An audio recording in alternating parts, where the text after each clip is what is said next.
మొట్టమొదటిసారి Iranian vessel ఆయిల్తోని భారత్కు వచ్చింది. అండ్ ఇది వచ్చిందో లేదో ట్రంప్ ఏమని ప్రకటించారు, ఇరాన్ నుంచి ఏది వెళ్ళదు, ఇరాన్ ఎకానమీకి ఇది ఖచ్చితంగా మేము హెల్ప్ అవ్వనివ్వమని అనేసారు ఆయన.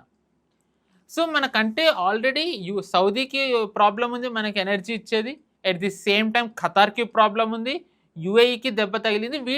వీటి నుంచి తీసుకుంటూ కొంచెం పూడ్చుకునేలా మనం ఇరాన్ది చూస్తే ఇప్పుడు ట్రంప్ ఇరాన్ని కూడా బ్లాక్ చేశారు. ఇట్ ఈస్ నాట్ అగెయిన్స్ట్, అంటే మననేదో దెబ్బతీయాలని కాదు, ఇరానియన్ ఎకానమీని కొట్టాలని. మనం చూసుకుంటే కనుక ఇరాన్ ఎకానమీకి బ్యాక్ బోన్ ఏంటంటే 2 వస్తాయండి. నెంబర్ 1 ఆయిల్ అయితే, నెంబర్ 2 స్టీల్. ఈ సీజ్ ఫైర్ ముందర ట్రంప్ యుఎస్ కానివ్వండి, ఇజ్రాయెల్, ముఖ్యంగా యుఎస్ భీకరంగా చేసిన దాడుల్లో బాగా నష్టపోయింది స్టీల్ ఇండస్ట్రీ అయితే, కరెక్ట్ సీజ్ ఫైర్ ప్రకటించే ముందరే ఖర్గైలాండ్ మీద దాడులు చేయడం మనం చూసాం.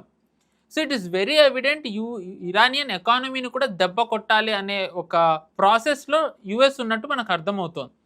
సో అందులో భాగంగానే ఇప్పుడు మనం గనక ఒకవేళ స్ట్రేట్ ఆఫ్ హార్మూజ్ నుంచి ఏ ఇరానియన్ వెసిల్ కూడా రాకుండా చేసినట్టయితే ఇరానియన్ ఎకానమీ మీద ఒత్తిడి పడుతుంది.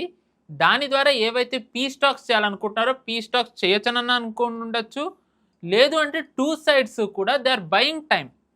అవును, అది నిజమే ఉండొచ్చు. ఎందుకంటే బేసికల్లీ ఇప్పుడు ఈ సీజ్ ఫైర్ ప్రకటించినప్పటి నుంచి యుఎస్ ఓడింది, ఇరాన్ గెలిచింది అనేది ఏదైతే ఉందో, దీనికి మనం ఒక భిన్న కోణంలో ఆలోచించినట్టయితే సీజ్ ఫైర్ నిజానికి మేము ఒప్పుకోము, మేము ఒప్పుకుంటే ఒక్కటే అది కంప్లీట్ వార్ ఎండ్ అవ్వాలి, యుఎస్ బేసిస్ ఇక్కడ ఉండకూడదు అనేది ఇరాన్ 10 point ప్రపోజల్. కానీ ఇరాన్ ఇప్పుడు అది మార్చింది, సీజ్